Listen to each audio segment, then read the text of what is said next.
प्रतिध्वनि जयशंकर प्रसाद। प्रारंभिक भाग। जीवन की हर बात, हर कर्म, हर विचार की अपनी एक प्रतिध्वनि होती है। कभी वह हमारे भीतर गूंजती है तो कभी समाज के कोनों में फैल जाती है। जयशंकर प्रसाद की यह कहानी प्रतिध्वनि हमें यह सोचने पर विवश करती है कि सत्य भले ही मौन हो जाए पर उसकी गूंज कभी समाप्त नहीं होती। भाग एक, पात्र और परिवेश। कहानी एक छोटे कस्बे के शिक्षित और ईमानदार युवक रमेश की है। वह सरकारी दफ्तर में क्लर्क था। तनख्वाह ज्यादा नहीं, पर ईमानदारी से अपनी जिंदगी चलाता था।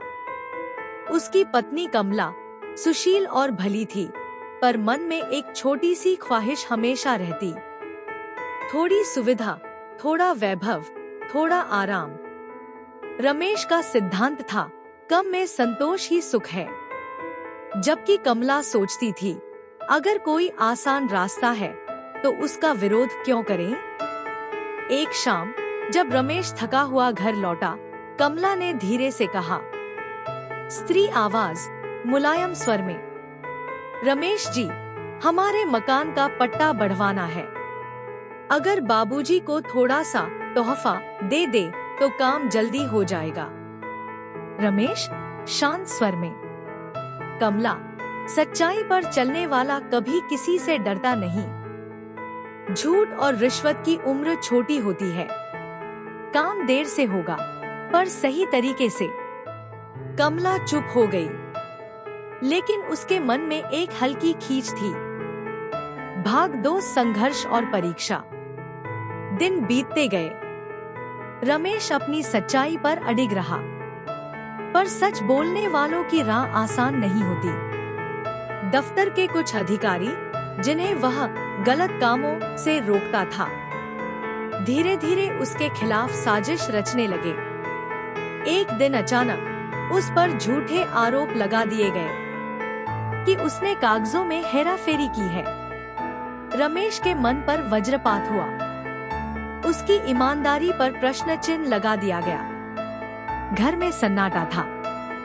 कमला ने आंसू भरी आंखों से कहा, देखा रमेश जी, अगर आप थोड़ा समझौता कर लेते तो आज ये दिन नहीं देखना पड़ता। रमेश बोला, कमला, सच्चाई की राह पर चलने वाला इंसान अकेला जरूर होता है, पर हारता कभी नहीं। सत्य की प्रतिध्वनि देर से आती है, पर न्याय के साथ लौटती है। भाग 3, समय का चक्र।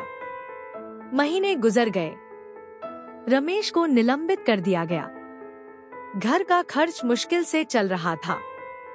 कमला अब पहले जैसी नहीं रही थी। अब उसके चेहरे पर चिंता और दिल में पश्चाताप था। लेकिन रमेश हर दिन अपने अंदर की आवाज से कहता, सत्य की गूंज तुम्हारे साथ है रमेश, हार मत मानो।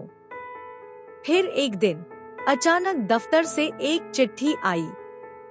जांच पूरी हो चुकी थी। रमेश निर्दोष पाया गया था।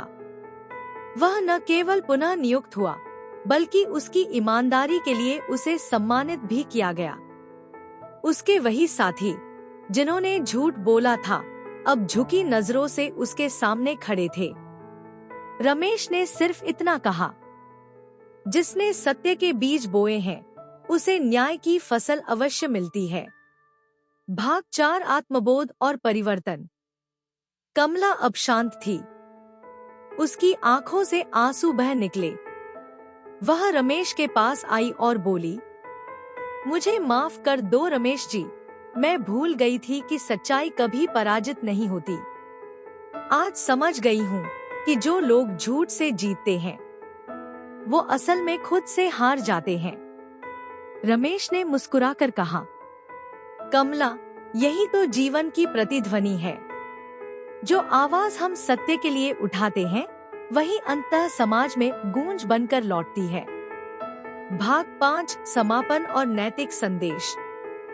प्रतिध्वनि केवल एक कहानी नहीं, यह जीवन का दर्शन है। यह हमें सिखाती है कि हर शब्द, हर कर्म, हर विचार का एक असर होता है। जो हम संसार को देते हैं वही हमें लौट कर मिलता है। ईमानदारी, सत्य और नैतिकता कभी व्यर्थ नहीं जाते। सत्य की प्रतिध्वनि भले ही देर से सुनाई दे, पर जब गूंजती है तो पूरे जग में न्याय का संगीत बजाती है। Presented by moral stories. इसी तरह की और प्रेरणादायक कहानियाँ सुनने के लिए चैनल को सब्सक्राइब करें और अपने बच्चों को ऐसी प्रेरणादायक कहानियाँ जरूर सुनाएं। धन्यवाद। आपका दिन शुभ हो।